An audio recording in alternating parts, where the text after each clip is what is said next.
Hey everyone, Ryan here, M&R Productions. Just been working out a lot lately, and today I figured I'd take a break to take a look at one of my favorite LEGO Star Wars custom sets from Republic Breaks. He did send me this for free to review, and it was built like 4 months ago, so I don't have the intro footage showing the unboxing, but the pieces come generally color separated like most other custom sets he sells, and in this particular case, I did have my brother build it, so I'm going to have him come in here and tell you about that.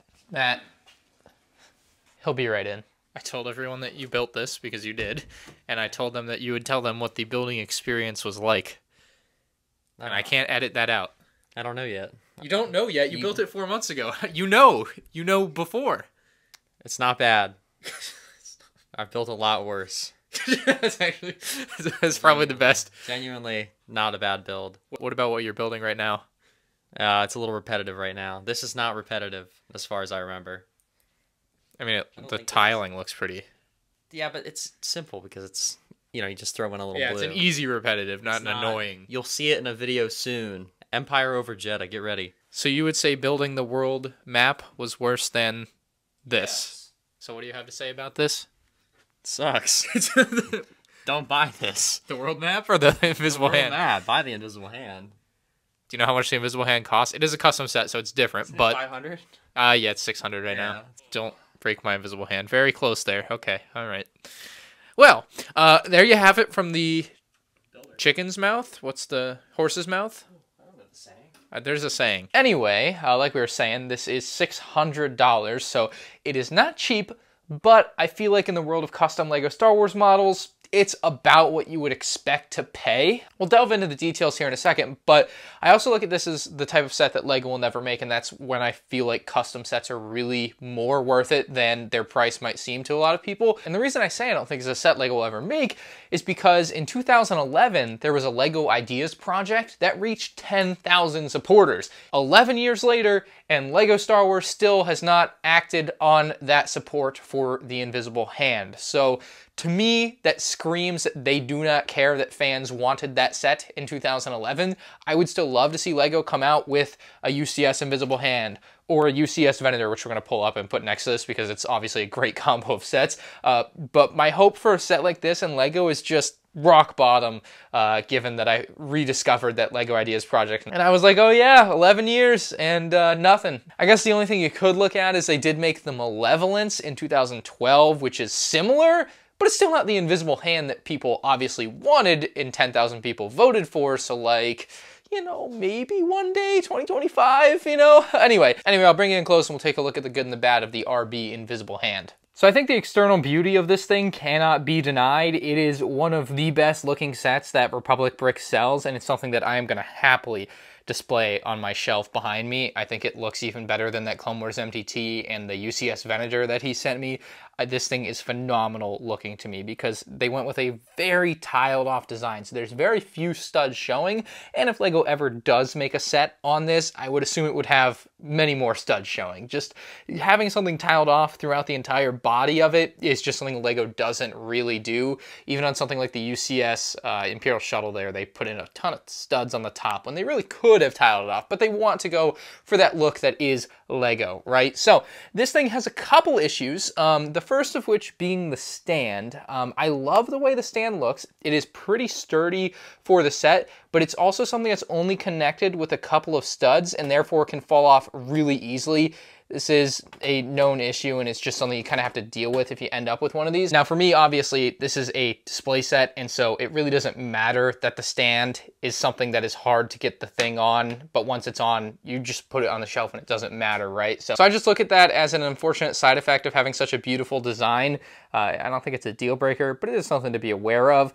This piece down here is also something that's like it can just come off easily. I guess right now it's not, but it's something that I've had fall off a lot, but it is a very important detail down there that looks really good when it's attached. This is the stand on its own, and you can see literally just these two small studs are what connect up to the invisible hand here on the bottom. That's really where the downsides of this set end to me. From here on out, it's really just good things to say. At the front here, we've got this great green detail, a couple yellow stripes built into it. Love the black and gray. It's kind of chopped up nicely there. Got some very good greebling on the side of the model here. But if you just pull up on this section here, you can see this very large section gets removed, and you actually have a bit of an interior of the bridge of the Invisible Hand from the movie. Now, it's obviously much smaller than what we get in the movie, but it is something. You have the door at the back there that Anakin and Obi-Wan are walked through and obviously escape through later, I think. And the seat here is something that General Grievous can sit in, and I believe the top is supposed to be able to be closed with him in there, so that's pretty cool. And then you could have like a battle droid up here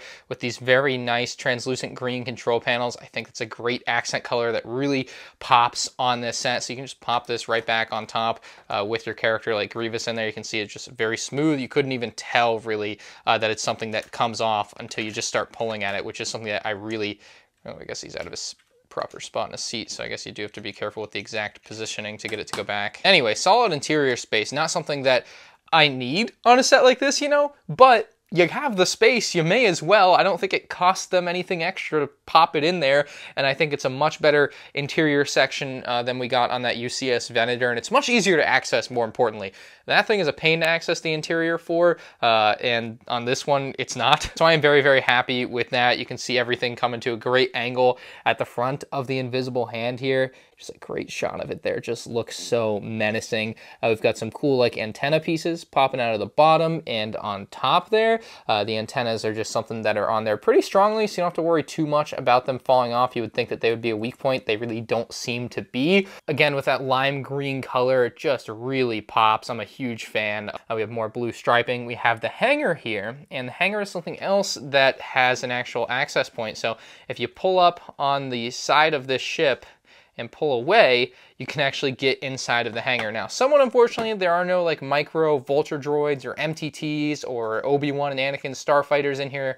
That is something that I feel like should have been included maybe, but it's still a very nice and spacious interior. It's got a couple canisters, and then at the front you have another giant door, which is kind of neat. And then if we pull off the other side, you'll see that you can actually have both sides of the hangar opened at the same time, which gives you a great view through. And then obviously these very big chunky pieces can be reattached very easily, but it also gives you a great view of that backbone of the set with the Technic that works throughout to make this such a strong build. When it comes to the back end and the engines, this set also really nails it. It's got a nice orange color that pops. Looks like I lost a piece off the side there, but it's supposed to be completed like all the way around. And the engines just look really good. I'm a huge fan of this. They're also something that's put on pretty strongly, unlike on the Venator where those back engines like pop off. I'm just comparing because they're both Republic Brick sets, you know, it just makes sense. Like some of the design stuff here is so much better than what we've seen in other sets in previous videos. So it really highlights that this set had a lot of love put into it, and for whatever reason is just super sturdy comparatively, and it also just looks gorgeous. Now, there's one more thing we have to test. Of course, in episode 3, one of the big things that happens with the Invisible Hand is it literally splits in half. And I noticed there are some clips on this set, and it doesn't look like any pieces connect between the two sections other than the clips, perhaps. So I'm gonna try to pull it apart. Now, hopefully this is an actual feature they baked in. Now, it's not something that like I really think should even exist on this set because it's a display set, but like if it can actually, no, well, I'm gonna take the chance, man. I think it might be able to pull apart. I'm pulling pretty hard and it's not coming apart, so it probably doesn't pull apart, which is probably for the best that something doesn't break, because like even if I hold it with one hand like this, like dude, look how strong that model is. That's insanely strong. For a custom set, I am shocked that it's that strong. How many pieces? Oh, I don't know how many pieces it has. I didn't say. 2,980 pieces for $600 for a custom set. That's pretty much in the range of good price, I would say, for custom sets. Obviously, what you're getting for your money doesn't compare to what you would get for your money at a $600 price for Lego. Either way, this is easily one of my favorite Republic Bricks custom Lego Star Wars sets. There it is next to that UCS Venator he sells as well. I think that's like $100 more, so for $600, I think this is pretty good. If you've ever wanted a UCS Invisible Hand, I think it's a pretty decent opportunity to pick one up. Let me know what you think in the comments section below. I am thoroughly impressed with this one. If you did enjoy, hit the like button. You can check out more Lego videos on the end screen now.